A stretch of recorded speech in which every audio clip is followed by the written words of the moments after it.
Hello everyone. A warm welcome of all of you to my channel called Q&A English and Dance with Aarti. I'm extremely thankful to all of you for showering so much love on my videos. Thanks for your likes, comments and subscriptions as well.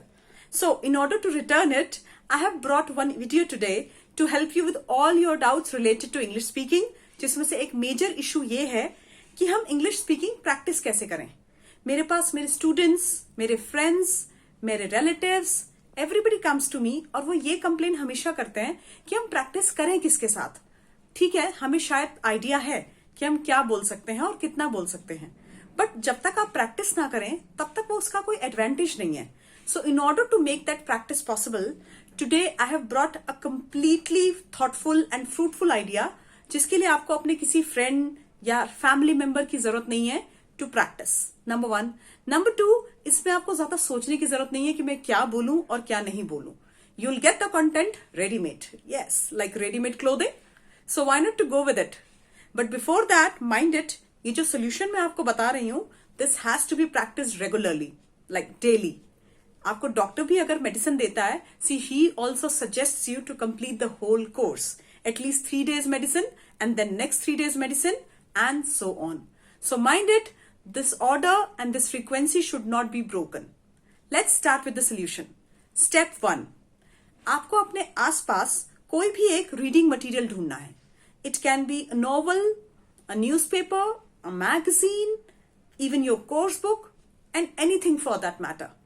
And एक बार आपने वो ढूंढ लिया तो mind it, वो reading material ऐसा होना चाहिए जिससे आप बहुत कंफर्टेबल हो.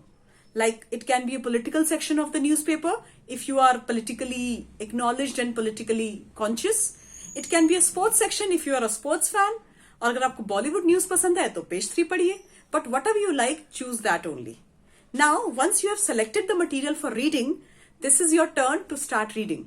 जिन लोगों को रीडिंग का नाम सुनकर नींद आ जाती है, don't worry, मैं आपको सोने नहीं दूंगी. So आपको सिर्फ और सिर्फ 5 to 6 sentences पढ़ने हैं. That's it, not more than that. Surprised? I'll tell you why. क्योंकि वो 6 sentences full concentration से पढ़ने के बाद आपको उस नोटबुक या न्यूज़पेपर को बंद कर देना है और साइड में रख देना है. And after that, you have to repeat. Yes, whatever you have read, आपको उसे अपने words में repeat करना है. जितना जो भी याद हो, 40%, 50%, whatever you can recall, आपको उसे अपने sentences बनाकर recall करते हुए repeat करना है.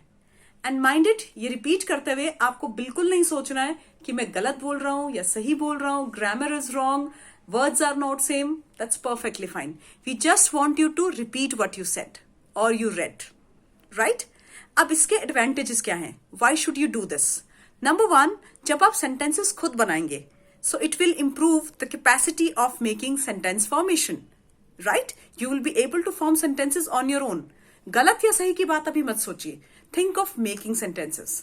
Number 2, when you will speak English, you automatically will get that feeling कि हाँ, मैं बोल सकता हूँ या सकती हूँ, मुझे किसी पे डिपेंडेंट होने की जरूरत नहीं है.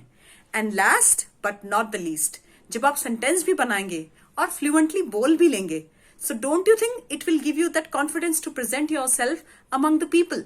आप लोगों के सामने भी बोल पाएंगे और आपको डर नहीं लगेगा, बिकॉज जब आप लाउडली ये सेंटेंसेस पढ़ेंगे तो ऑटोमेटिकली आपका वो डर धीरे धीरे आपके बाहर से जाता रहेगा. So you don't have to think so much about it. Yes, 3 steps, very simple, but mind it, आपको कुछ चीजों का ध्यान रखना है while doing this reading practice. Number 1, you don't have to read really fast.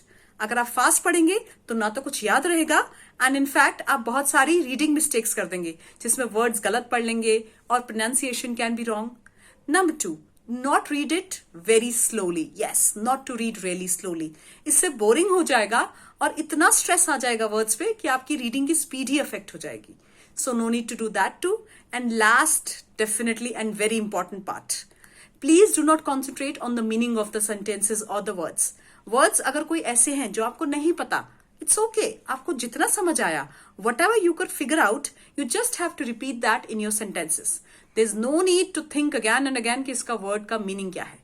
So I hope I could make this practice really helpful for you. Please come back to me for your suggestions or your comments. I'll wait for you. Keep practicing it. All the best. Take care, guys. I'm there to help you in anything related to English. come back to me. I'll definitely help.